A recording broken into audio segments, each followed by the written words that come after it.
I'm glad you were celebrating because I want to talk about Dodd-Frank right now because a number of business people have come on this program, Senator, and basically said part of the reason that we're sitting on cash, part of the reason we're not hiring new people is because we are sitting on all of this cash because we are trying to figure out the regulatory environment, which has become much tougher and more onerous for business. Is this standing in the way of growth, sir? Not at all. I mean, look, and we didn't write the 10 Commandments here.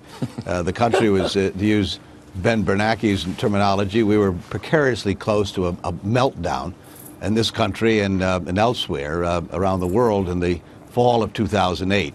And just to have passed the TARP legislation, maybe singularly the most unpopular piece of legislation in my career in Congress, and yet arguably, and I believe, maybe one of the most important things we did to stabilize the financial institutions of the country and have actually been paid back substantially as a result of that investment. We couldn't leave the architecture for financial services in this country in the condition it was in. Right. And so with the bill, we've done 3 or 4 things I think you can say actually have occurred. I regret it's taken this long. I understand that. Certainty is an essential for people in the financial services area. But we have greater stability today, greater capital requirements, lower leverage, more liquid assets. We have greater transparency in the derivatives market, which is critical. We have the Consumer Protection Bureau, which has provided a place where consumers can get some redress when they've been mistreated or fraud, been denied their access to capital and the like. And we've had an ability, frankly, to just establish too big to fail, so you don't have that any longer. We believe that's going to work. So those are major achievements with the bill. You've got a 30% increase in lending. Unemployment rates are 5.3%. We were hemorrhaging. I mean, people have forgotten, Maria, how bad this was. Iconic institutions no longer exist. 10 million people lost their jobs, 5 million homes in foreclosure, and 750,000 jobs a month were hemorrhaging.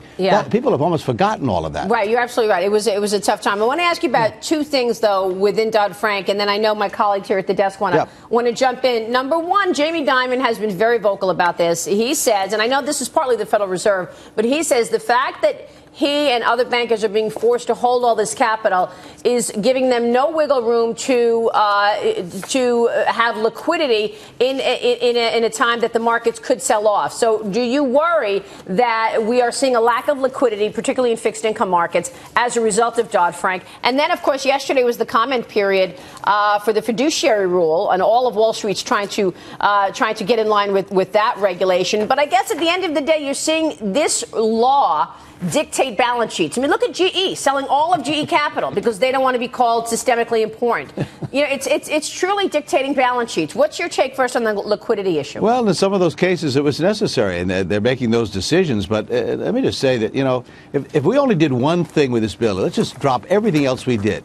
I recall everyone saying the one thing you have to do is get capital up. I mean, you can't have a situation. You look at the London whale situation. What that would have done in the absence of having adequate capital, in my view, you might have watched another institution collapse.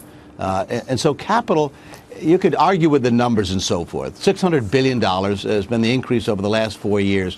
And could you tell me that number could be a little less than that? I'll be willing to listen to that. But overall, reducing leverage and increasing capital, providing stability was absolutely essential. I don't know of anyone that disagrees with that. So, you know, whining about that today, where were those voices weren't saying that 2 or 3 years ago. Everyone was arguing that was what you had to do more than anything else. So, again, as I said, there'll be changes to this. Of course there will be. Anything of that magnitude is going to require some modifications to it down the road. But fundamentally, I don't know of anyone that thinks we want to go back to the fall of 2008. And while this has taken longer than it should, the fact that we have stability, we've reduced unemployment, percentages of deficit to GDP are way down in half of what they were even a few years ago. We're doing better. Now, there are issues, obviously, in terms of the compensation people are getting and whether or not there's enough pensions and health care and those issues. But on the issue of financial institutions, I think we're in a stronger place today than we certainly were. We're in better shape. We're not Europe. We're not the rest of the world. And I think as a result of this law, overall, it's been a contribution to our economy. Yeah. Senator, it's good to have you on the show today. Thanks so much. Thank you, Maria. We appreciate your time. Senator Chris Dodd joining us there. The Federal